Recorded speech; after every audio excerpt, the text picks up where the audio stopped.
Her yolum düşəndə qəbristanlığa çok şey düşürəm gələndə burada. Varlı da, kasıb da öz ölüsünü gətirir dəfn edir öləndə burada.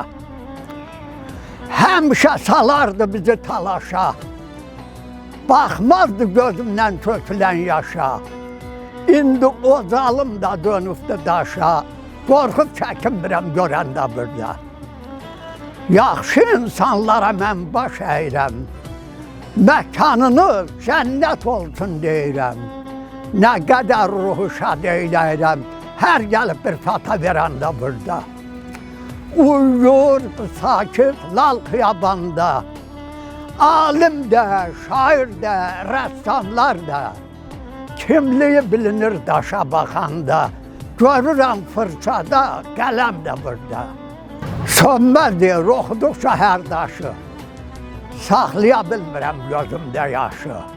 Bir bax nə bilərdi, olacaq qonşu, ağlayana baxıb, gülən də burada.